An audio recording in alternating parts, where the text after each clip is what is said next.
Kim, what's on your radar? Well, I'm angry. I'm not going to lie. I'm really, really angry right now. So I'm just going to do a little rant to get this off my chest. Right now, everywhere we look, people have COVID. Vaccinated or not, everyone seems to be catching the virus with a whopping 800,000 new cases per day. Because Omicron is spreading like wildfire throughout the country, indiscriminately infecting anyone it comes into contact with. Some serious, serious failings by our public health officials, the CDC, Fauci, our politicians, and the mainstream media are becoming glaringly obvious, to the point where I think their failings rise to the level of crimes against humanity. The scientists and health experts, the people responsible for guiding us safely and scientifically through this pandemic, have been hyper-focused on vaccines. They raced towards a vax, told us to hunker down and wait for the vax. When it became available, they told us to get the vax. Then all the discussion centered around the awful people who refused the vax. So then they mandated the vax. And throughout this entire time, which is now at 2 years in, they've never focused on, and often, which is why it rises to the level of a crime, even shut down discussion surrounding the well-known scientific principle of natural immunity. They shut down and even demonized any discussion of potential early treatments, and they failed to give us good instructions on what to do when our loved ones or we ourselves catch COVID. They flat out refused to focus on any of this. They instead swore if we all got the vaccine, the pandemic would end. Well, it didn't end. Everyone is catching COVID. People who got double vaxxed and triple vaxxed and wore double masks and kept their kids out of school and gave up Christmas with family, and even worse, gave up being with their loved ones by their side as they breathed their last breaths because they weren't allowed to be next to them, are catching COVID. Everyone is catching COVID. And as people are catching it, they're starting to realize they have no tools left in their toolkit. Somebody tell me, what are you supposed to do when you catch COVID? Seriously, can you answer that question? Besides quarantining yourself and wishing you were vaccinated more than you already are, what are you supposed to do? Do you isolate yourself away from your family and fight the virus alone while hoping and praying you don't need to go to the hospital? Because that's what they've left us with. Why don't we know more about natural immunity and how long it lasts? With so many people getting sick, wouldn't it be helpful to know whether or not people who've already recovered can take on the task of caring for their loved ones who are now ill? The Israelis came out with an enormous study showing natural immunity afforded 13 times more protection against reinfection than vaccination. But quickly, the CDC released its own highly flawed study, claiming the opposite, that previously infected people were more likely to catch the virus than those vaccinated. Now, wouldn't it be nice to know which study is right? Wouldn't it be nice to know how long natural immunity lasts? Wouldn't it be nice to know if you do get reinfected, whether or not the disease is more or less severe? Signs point towards previous infection being protective to some degree, in the least lessening symptoms when reinfected. And what about the natural immunity younger people seem to have? We've known throughout the pandemic that young people often have very mild illness when infected. But again, the mere mention that they maybe should be less afraid of catching the virus was met with fierce resistance. So here we are now. We have people sick, and yet young and old and previously infected alike are all equally scared. And now people who are sick in bed with COVID who can't get themselves water or Tylenol or food to eat are reliant on the brave in their families to care for them, if they're lucky enough to have someone brave at all. COVID can often be so debilitating, people can't get themselves out of bed for even the most basic of needs. Frightened people who otherwise maybe wouldn't need to be frightened because they're younger or previously infected are hiding away and leaving food on doorsteps for loved ones, expecting them to crawl out of bed and care for themselves. And often people don't get the care they need until they've gotten so bad they need hospitalization. Why don't we have more info on who is perhaps safest to care for others in the family? If you can't get water to stay hydrated, Tylenol to get your temperature down, someone to run a humidifier or to get you food, how can you successfully fight off a virus? I suspect many people didn't get the early care they needed because people were too frightened to be around them, and they wound up in the hospital or even worse. And speaking of early treatment, again, no honest discussion or research has been earnestly put into trying to determine what could give a person a better fighting chance. Many early treatments that maybe weren't 100% effective, but reduced severe outcomes by 30% or 40% or 50%, which is better than nothing, were demonized as conspiracy theories before anyone put any real effort into studying them. I can guarantee you right now that anyone sick in bed with COVID will take a treatment that gives them even a 10% better chance of reducing symptoms than nothing at all. But that's pretty much what we've been left with. Nothing at all. Even monoclonal antibodies, a treatment that seemed to work, has been suppressed in the vaccine or bust movement. Yet here we are. People are fully vaccinated, even boosted, sick in bed, scared. And the best weapon our public health officials have given them against COVID is what? NyQuil? I say this as someone who, for the past 2 or 3 weeks, has been surrounded by and caring for people with COVID. Some vaccinated, some boosted, some unvaccinated. It doesn't matter. People are getting sick. I have been taking temperatures, checking oxygen, running humidifiers, and researching online what am I supposed to do, but the information is scarce. No one is giving us any idea of what we're supposed to do besides the Frontline COVID-19 Critical Care Alliance. And guess what? They're, of course, demonized. We're left waiting once again for another big pharma Pfizer solution, the early treatment pill, which does no one any good right now because we're waiting for it. This is what they've left us with. Millions of people are getting sick right now with no real idea of what to do except get your 4 tests from Biden and hope they come back negative.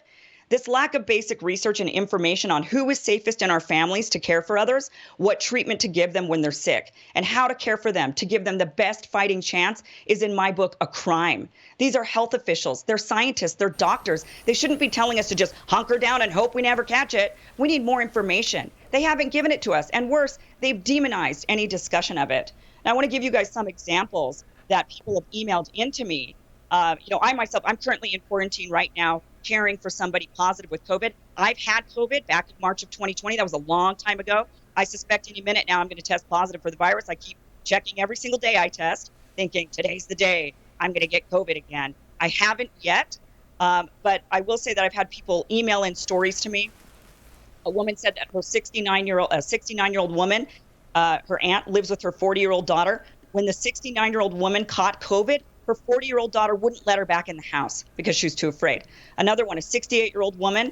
Luckily, the family was smart. When she got COVID, they hid the father away who has cancer. But the adult hypertensive son took care of his mother while his sister, who had previously been infected, stayed away.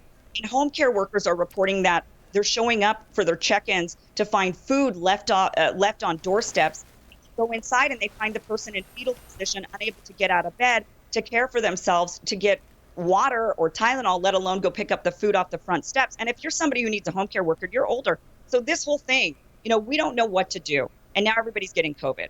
And, people are hiding away. And I can tell you, as somebody who's been caring for somebody in their 70s with COVID for 3 days, it was scary because they were really sick. And I couldn't imagine what would have happened had they been left alone. I just think they would have ended up in the hospital because if you can't get water, you can't fight a virus. It's that simple. But here we are. What have they left us with? What are you supposed to do when you catch COVID? Does anybody know? The thing I would agree with you there on is that they I don't know, the CDC, NIH, I don't know who, but they have not been good enough about putting together like a basic worksheet like you're talking about. It should not be so hard when you come down with COVID to find, okay, what are the things that people have done and how have they worked?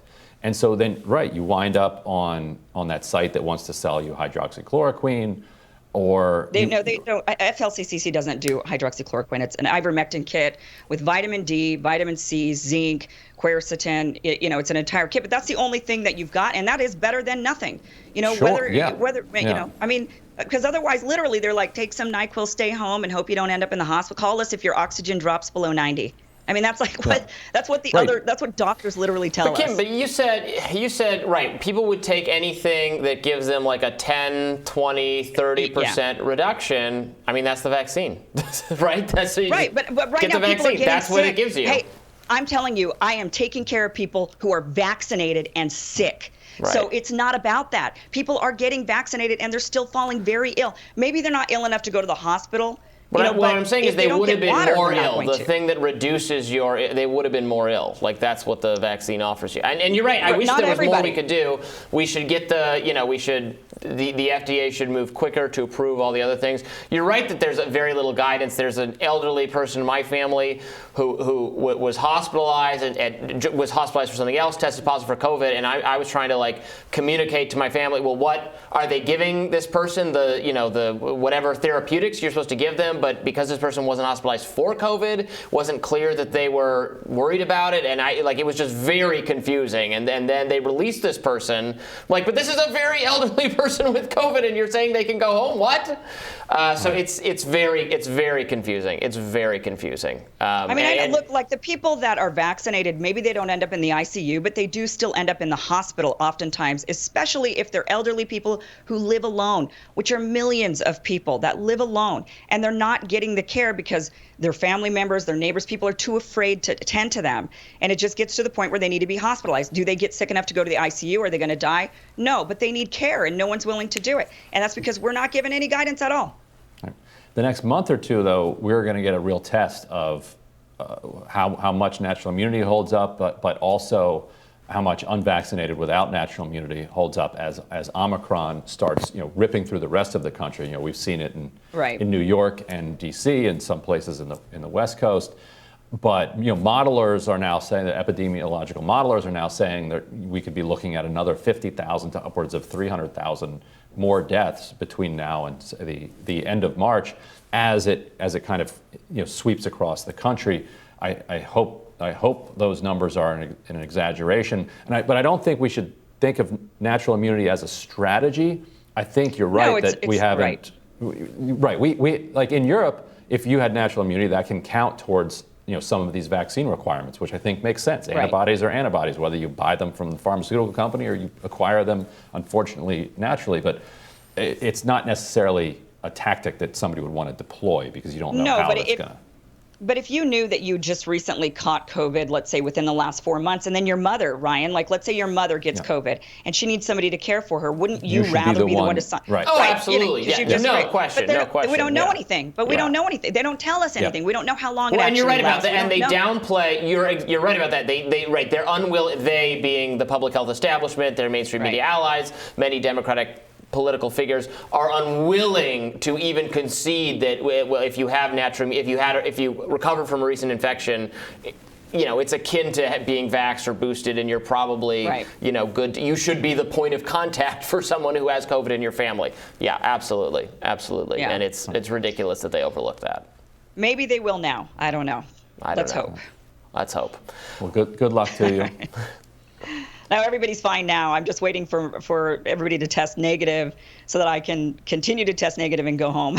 Hopefully you'll test negative. Maybe you. And all of a sudden, I know and on the show I've doubted, reinfection because I felt like every time you really dig down into those, I think it was a lot of people who it was a false on one end or the other, or maybe they actually never recovered from their bout. But now we are hearing more cases I know to be genuine of people including who were today infected. Today on the show. Amy Tarkanian said she'd had it 3 times. That was the first 3 times. Ugh. Yeah. So no. Yeah, we don't. Yeah, but we just need to know more, right? We just need to know more. So absolutely. All right. Well, we'll have more Rising after this. Stay with us.